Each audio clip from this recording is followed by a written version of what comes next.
Hello नमस्कार दोस्तों, मेरा नाम है सुमित तिवारी और आप देख रहे हैं अनऑफिशियल इंडियन लीडर। मैं तो भारत की जो मीडिया है उसकी जो रैंक देख के मैं बहुत चिंतित हो गया था कि फ्रीडम के नाम पे वो 157 के रैंक पे है।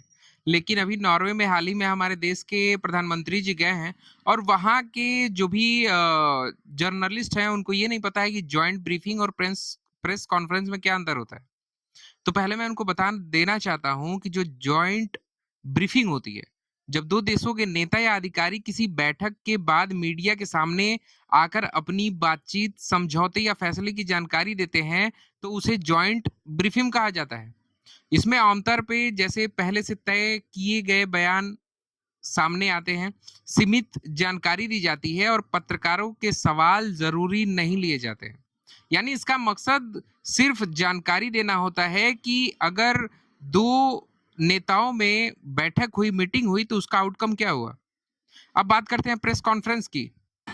प्रेस कॉन्फ्रेंस क्या होता है, अब हम इसको समझेंगे। प्रेस कॉन्फ्रेंस में नेता या अधिकारी मीडिया के सवालों का जवाब देते हैं। इसमें पत्रकार खुलकर सवाल पूछ सकते हैं, जवाब तुरंत देना पड़ता है। कई बार कठिन अगर सवाल हो तो उसको भी सहजता के भाव से ही सवाल देना होता है।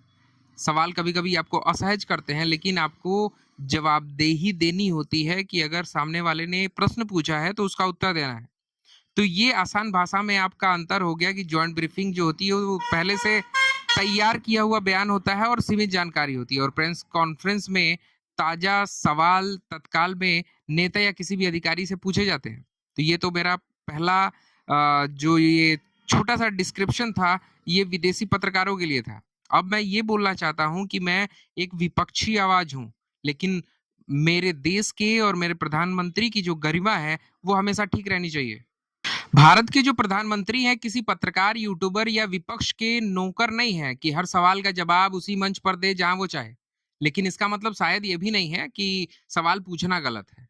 लोकतंत्र में सवाल भी जरूरी है और मर्यादा भी जरूरी है।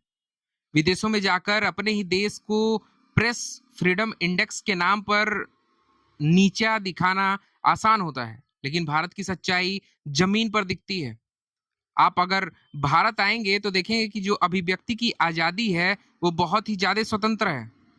हर दिन टीवी डिबेट में सरकार पर हमला होता है, सोशल मीडिया पर आलोचना भी होती है, यूट्यूबर चैनल खोलकर सरकार के खिलाफ वीडियो भी बनाते हैं।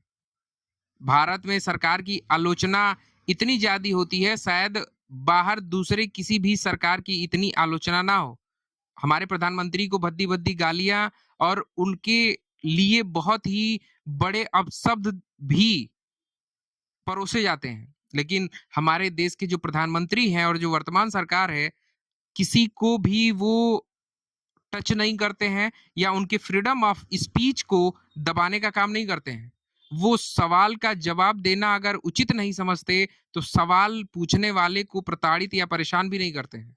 हाँ, हम विपक्ष में अगर हैं, हम सरकार से सवाल पूछेंगे, नीतियों की आलोचना भी करेंगे, लेकिन जब बात देश की धरती पर भारत और उसके प्रधानमंत्री की हो, तब राजनीति से ऊपर उठकर हमें राष्ट्र का सम्मान देखना होगा। प्रधानमंत्री का समर्थन करना भक्ति नहीं है और सवाल पूछना देशद्रोह नहीं है। लोकतंत्र संतुलन से चलता है, जहां सत्ता जवाबदेह हो और विपक्ष जिम्मेदार हो। भारत की छवि दुनिया में मजबूत होनी चाहिए।